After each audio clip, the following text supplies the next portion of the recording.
What's up, guys? Jake the Turtles back at it with another Pokemon Go PvP video. And in today's video, we're going to be diving into the start of Season 2, the Sinister Cup, hosted by the Silph Arena, announced from October 1st to 31st. So this is the first chance to prove your skill and climb the global and local season rankings with the Sinister Cup. So this is going to be a themed cup, obviously themed for Halloween. It's going to be kind of spooky.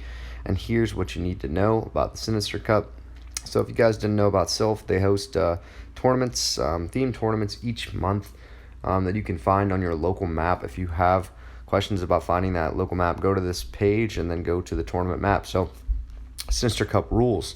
Team of 6, obviously. Battle parties must be comprised of these 6. Matches are in the Great League, obviously, for the variations of Pokemon you can use.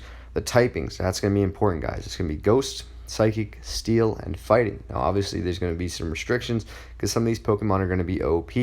So, you can only have the Pokemon that are in the above criteria. No Mythical, no Skarmory, no Hypno, and no Dark typings. So, we're going to go into the Pokemon ranks here on PvPoke, guys. If you don't know what PvPoke is, definitely get into it. So we've got a Alolan Marowak at the top with Haunter, Steelix, Bastiodon, Drifblim, Cresselia, Medicham, Dusclops, Poliwrath, Frostlass, Banette's going to be really cool to see some shiny variants out there. Gardevoir is always a flex. Claydol, Bronzong, Galade, the Confusion Boys, Empoleon, Mawile, weird pick there, Primeape, Lugia, Probopass, Mismagius, Registeel, Machamp, Fortress, Dusknoir, Lucario, Uxie, Gengar, Hitmonchan, Chimecho, Blaziken, Misdreavus, and Magneton, as well as Raichu and Hitmontop at the back. So guys, as per every meta announcement, I'm going to hop into some battles against the Grind Squad, which is going to be Cole, Tanner, and Arranging Time. So Arranging Time is the guy that got me involved in PvP a long time ago. I used to raid with him at Westminster College, where I went to my undergrad, and he's like, yeah, you should try PvP, you got the knowledge for it, you have the experience, like the Mons, the Pokemon, and your type knowledge is pretty decent, so you probably do it. So, I was going to get involved in the Kingdom Cup, and I didn't have the Pokemon, so I was like, okay, I'm not doing it. But now, all I do is collect PvP Pokemon, so I got this Mudshot Poliwrath here, and Bubble or Mudshot is going to be good, it doesn't really matter, it's your personal preference. I think Bubble might be a little bit better, but I'm going to use my Mudshot Poly, and I was obviously in a bad situation. Bastiodon versus Poliwrath is really bad. And what I'm doing right here is we're just going to be testing out some Pokemon. We're not going to be, fielding, showing each other teams. We're just going to be throwing stuff at each other. So, obviously, I got Double Fighter going on right now. He's going to bring out Cresselia. That's bad for me. Because I have nothing that's going to be doing super effective damage. So, I'm going to try to charge up this Medicham and use Power Up Punch here. I should use another Power Up Punch here, but I'm going to save it for the back. Bring in Bastiodon, which is going to wall this Cresselia. You guys are going to see how long this match is going to take.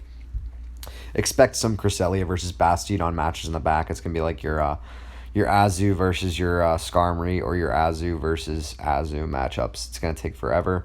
So I'm going to shield that Moonblast to preserve my Bastiodon's health here. Probably should have saved that shield for the back. He's going to go with the Moonblast again here, and that doesn't do very effective damage. So probably should have saved that shield for the back for Medicham. Maybe. So I'm going to feint down his Cresselia. He's got 2 Pokemon left, 2 shields. I have 2 Pokemon left, no shield. So I'm going to bring in my Medicham and go for a Power Punch here. So I probably should have saved the Power Punch for that moment right there. So I'm going to hit the Power Punch. Save the Power Punch. Save the shield for that moment for the Power Punch. So I should have saved the shield for when the next Pokemon's going to come in. A little lag there, but I don't think it really matters. As you can see, the end. I'm going to get Power Punch off here. Yeah, so definitely should have shielded that Medicham from the Power Punch, and I probably would have won this game. But he lagged a little bit, so honestly, he probably wins anyway if we redo it. So we're going to go for a Flamethrower here. And I almost won with a bad lead, which was nice. I didn't really have anything to hard counter that Poliwrath, which kind of sucked. Medicham does it, but it's not a hard counter. It's kind of softy. So I'm going to lose the first game against Arranging Time. And then we are going to go into another matchup here. Going to be trying some meta picks. I'm going to be leading with Gardevoir. He's going to be leading with Alolan Marowak. Let's see how good this whack is. I'm going to try to time the switch up. I'm counting 4, 5, 6. That's Shadow Ball. And I bring in Lucario because I have nothing that could hard counter this Marowak, so I'm going to shield up because I know Bone Club's going to be doing super effective damage to ground typing to my steel typing. It's going to be neutral, but it's not going to be neutral. It's going to be 2 times super effective. So I'm dead.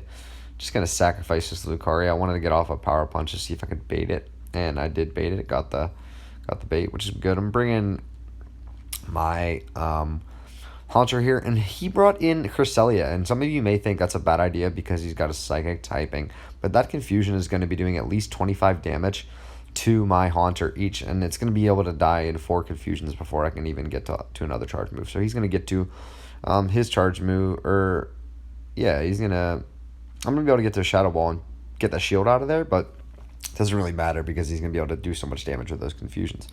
So I'm going to feint down the Cresselia with my Charms, and then I'm going to go for a Synchronize on the Marowak that has energy in the back, and then I'm going to try to get to a Synchronize against this Poliwrath, and we get to it at the same time, roughly. Maybe he got to like a fraction of a second before, but he has CMP, so he's going to take that win. So it's a very good game right there. Meta picks showed off for sure.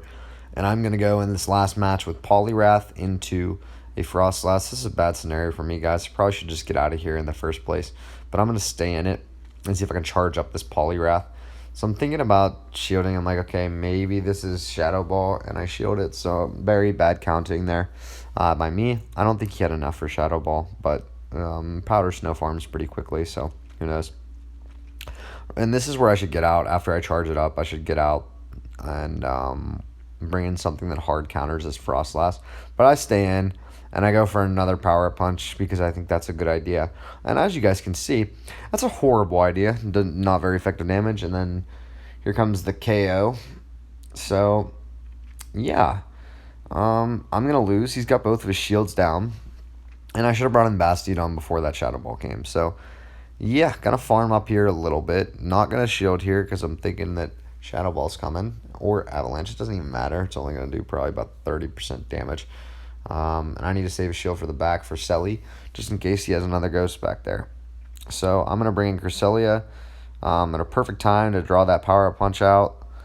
I think I got him like mid-click. Maybe he was under-tapping. So he's going to bring in his Cresselia. So, haha. Get used to this one, guys. Literally, you remember Azumarill versus Azumarill? Yeah, this is awful. It's so bad. It takes like 3 minutes. 3 whole minutes. Moonblast can be doing a chunk of damage, so we're going to go for those Moonblasts. I'm going to choose to shield here because I think he's going to throw a Moonblast at me. Actually, I don't shield. Should have shielded. So I'm going to farm and then shield the next thing he throws at me, I think. And then I'm going to get a Moonblast ready here. And I'm going to try some crazy stuff. I'm looking at the switch clock down there, and I'm switching to Bastiodon, but it doesn't work, so I'm going to have to shield my Cresselia. And then I'm going to bring in Bastiodon, have the Stone Edge ready. He's got no shields. Going to hit the Stone Edge. And I'm hoping that his Poliwrath doesn't farm the crap out of me here. And what he should do is farm, and he should not use this energy that quickly. I think if he farms up a little bit, he probably kills me. But maybe not. I don't think so. Actually, he definitely kills me. He could have just farmed that Bastiodon for sure and won that match. So, GG's Will. Hope you guys enjoyed that content. There's some sort of meta teams that we're working on. I look forward to the Sinister meta. I got a Shadow Claw, obviously a Shadow Ball Haunter from one of my friends. I think it was Scott. So Dippy Daz, if you're out there listening, maybe it's Trey Brown if you're out there listening. I appreciate you guys. And thank you guys so much for watching. I look forward to making more videos.